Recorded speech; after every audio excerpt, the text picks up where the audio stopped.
7 words or salita na kung saan kapag sinasabi nyo sa aming mga lalaki ay sobrang tulong po or napakalaking impact po sa amin. Nakaka-inlove po. At the same time, may mga na-activate na bagay sa amin which is it will benefit you.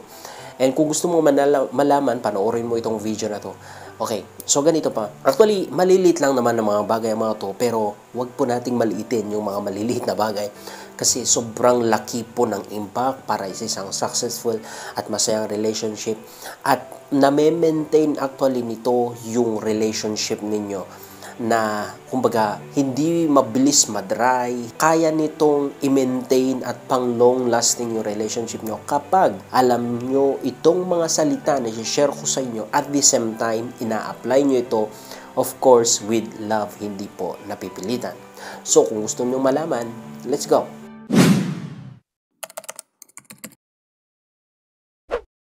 So mga kapatid, make sure po na i-apply nyo itong mga bagay na malalaman nyo sa video na ito. Wag lang po panay knowledge or wag lang po yung tipong malalaman mo pero wala ka namang ginagawa. No, you need to apply and kayo din lang ang magbe-benefit. Makikita nyo ang resulta, okay? Kung walang effect or walang magandang resulta sa relationship nyo, then babalik ko sa video na ito, i-comment nyo para i-delete ko. May suggestion na i-delete ko. But I believe, maybe hindi man 100% but at least 90% effective at effective ito. Okay ba? And the good thing is that, mga kapatid, whenever na nasasabi mo ito sa isang lalaki, maaring i-offer niya yung wallet niya sa'yo, mas lalo niyang gagalingan kasi nga, sometimes ito yung proper na approach kung gusto mo na matouch ang puso ng isang lalaki.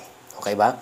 Okay, so proceed na po tayo sa number 1. Is that, ang pogi naman ng asawa ko. Look, whenever na nakita mo na nag-ayos ang isang lalaki, ang asawa mo, meron kang nakita na bagong damit niya, sinuot niya, or nagpagupit siya, make sure na ma-appreciate mo siya. Kasi sometimes kahit na parang nonchalant yan or parang walang pakialam ng sinasabi mo.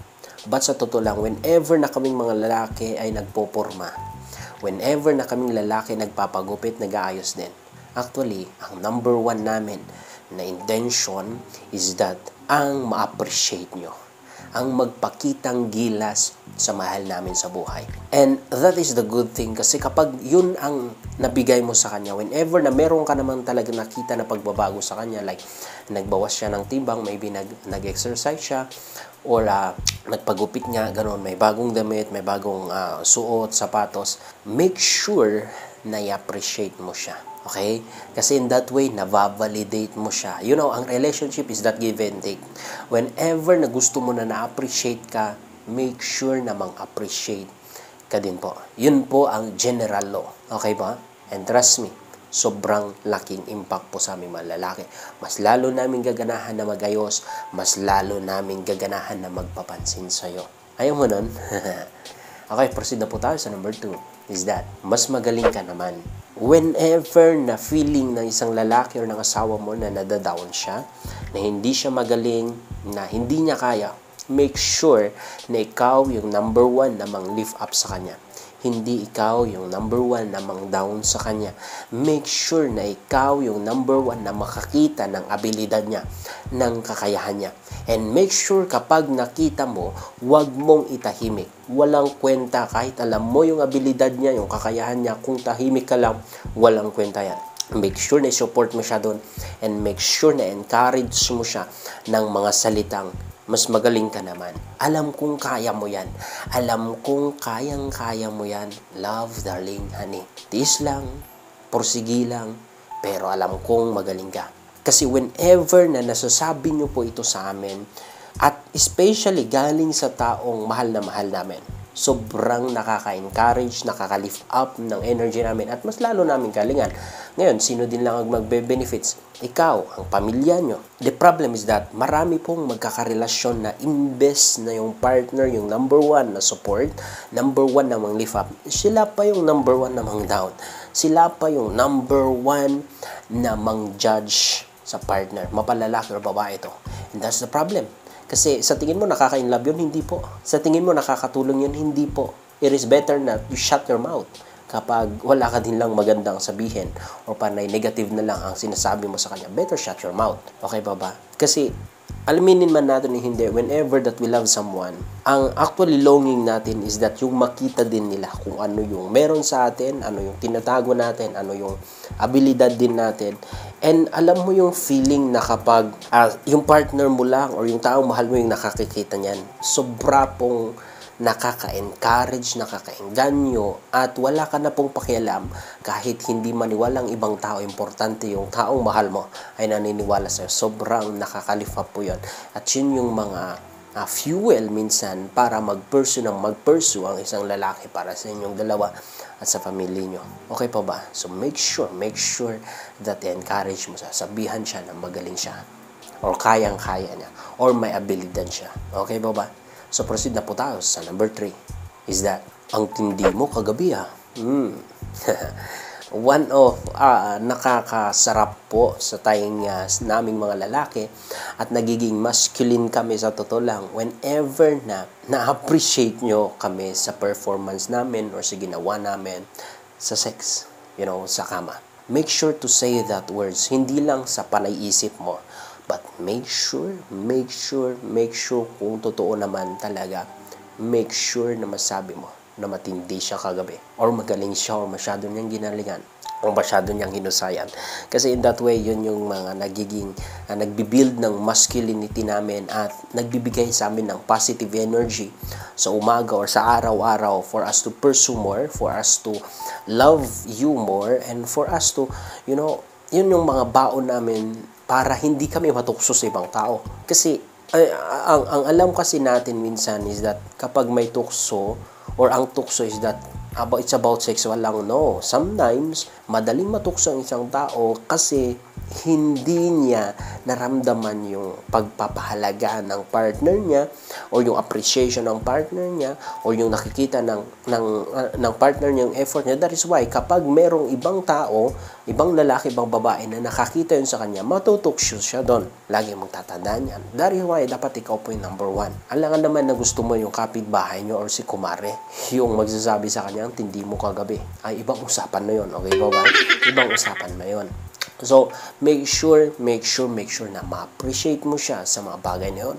But anyway, before I continue, mga kapatid, kung merong mga lalaki na nanonood din sa video na ito, actually, pwede nyo rin po itong i-apply. Okay? Medyo i-analyze nyo lang, medyo, timplahan nyo lang bago nyo i-apply sa partner nyo. But, of course, pwede rin ito. Okay? So, let's continue. Proceed na po tayo sa number 4. Is that? Ito.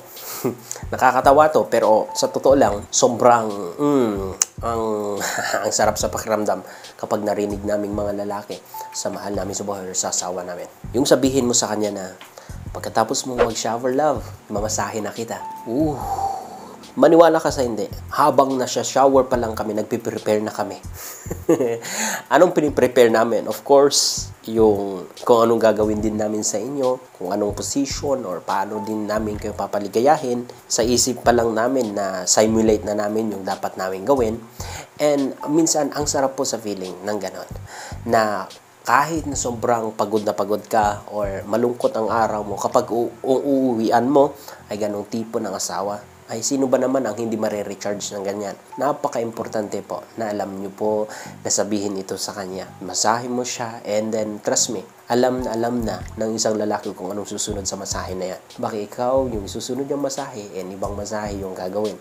But the thing is that, naibibigay mo actually sa isang lalaki yung cravings niya kahit na wala siyang hinihingi. And sometimes ito yung one way kung paano ka mag-initiate na ikaw din yung mag-initiate kasi sometimes hindi pa laging lalaki ang nag-initiate. Maganda rin o mabuti din na ikaw may psychological po impact kamayan in order that hindi namin maiisip na kami na lang yung parang may gusto ng sex. Minsan, yun yung nakakawalang gana sa amin kaya humihindi na siya or naghanap na rin siya ng iba. But the thing is that whenever na nagawa mo yan, pinapakita mo that interested ka rin sa kanya, na may paghanga ka pa rin sa kanya, na gusto mo rin siya. And in that way, yun yung mga masasarap po na pakiramdam bilang isang lalaki at yun yung mga nagbibigay ng positive energy po sa amin. So make sure na sabihin mo yun sa kanya. Okay ba? So proceed na po tayo sa number 5. Is that? This is very important. Kapatid, tandaan mo to. Sorry. Okay. Alam ko po, marami po sa atin, especially ang mga babae, na ang hirap po humingi ng sorry mula sa inyo. And minsan, galit na galit ka sa partner mo kasi ang taas ng ego at pride niya, where in fact pati po ikaw. You know, sometimes sorry is the best way to heal some broken hearts or pain or emotional damage. You know, sometimes God will not come and heal a person's heart kasi kayang-kaya niya or kayang-kaya ng sorry mo lang. And sometimes sorry can able to restore your relationship. Yung matagal sanang naayos is that dahil sa walang sorry sa inyo, pinapatagal nyo lang hanggang sa naipon ng sama ng loob, sakit ng loob. Minsan nga nung sa inyo, nagkaka-high blood na, nagkaka-depress na, wherein ang solusyon lang pala is that sorry from you and sorry from him. Kung hindi mo yun makita na gawin niya, then mauna kang gagawa. But the good thing is that whenever na ikaw yung nag-initiate ng sorry, hindi naman ikaw ang talo. Minsan parang iniisip mo kasi because of prideful, dahil sa pagiging pride na kapag ikaw yung sorry, parang ikaw yung talo, ikaw yung kawawa. No, sa totoo lang. Yun lang yung sinasabi na ni Satanas sa isip ko. Kasi most of the time, anyone who can able to say sorry, they are the one that is mature. Kahit na kasalanan niya, okay? Kahit na kasalanan niya. Kasi the thing is that kapag ikaw yung humihingi ng sorry, ikaw actually yung mas nakakalaya. Basta yung sorry na hindi lang salita. Okay, tandaan niyo yan. Kasi kung sorry na hanggang salita lang, walang kwenta po yan. Pakitang tao lang yan. Andun pa rin yung pain. Andun pa rin yung sama ng loob mo. Okay? But yung sorry that you are willing na mag-let go ng pain ng kanyang nasabi, ng masakit na nangyari, yun yung sorry ng totoo. Kasi once na nasabi mo yun, magiging malaya ka. Nasa part na niya kung magpakumbaba din siya or ma-realize yung pagkakamali niya, then magpalaya din siya or humingi din siya ng sorry. But my point here is na dapat ikaw po yung mauna. Kasi in that way, nag-i-initiate ka ng peace. In that way, nag-i-initiate ka ng pagiging mature yung dalawa, na maayos yung relationship nyo. And hindi na-extend yung pag-aaway ninyo. Na-imbes na yung mga panahon na magkaiwalay kayo or nag-aaway kayo, dapat ine-enjoy nyo na yung mga time na yon. But the problem, kapag walang nagsusorry sa inyo, that's the problem. A major problem na kung saan yun yung dahilan kaya maraming mga relasyon ang bumabagsak. That is why, make sure mga kapatid to say sorry. It doesn't matter kung sino ang may mali. Of course, kapag napansin mo naman sa kanya that kapag nagsusorry ka, that hindi niya nare-realize yung kanyang pagmamali, and that is the time na correct mo siya. Kung hindi siya makuha sa correction, then that is the time na dumistansya ka. Hindi ko po sinasabi na i-tolerate nyo. Ang pino-point out ko lang dito mga kapatid is that learn to say sorry, yung genuine po na sorry, yung galing po sa puto, and you will see, ikaw po yung mas makakalaya. Okay po ba? So proceed na po tayo sa number 6 na words is that please. Minsan ito yung nakakalimutan ng karamihan. Kasi sometimes please, it shows respect, it shows na may honor ka or nakikisuyo ka sa partner mo. Kasi minsan sa aming mga lalaki, may part sa amin na gustong-gusto namin that nagde-depend ka sa amin. Hindi man sa lahat ng bagay, pero meron kang may something sa inyo na parang hindi nyo kaya mabuhay kung wala kami. Parang gustong-gusto namin na sinishare yung energy, yung lakas namin, yung effort namin sa inyo. Kasi yun yung mas nagiging masculine po sa amin. Mas lalo kaming nagiging masculine. Okay po ba? So, whenever na dinadagdagan mo ng please po, it means nire-respect nyo kami, and it means you honor us or you seek some help from us.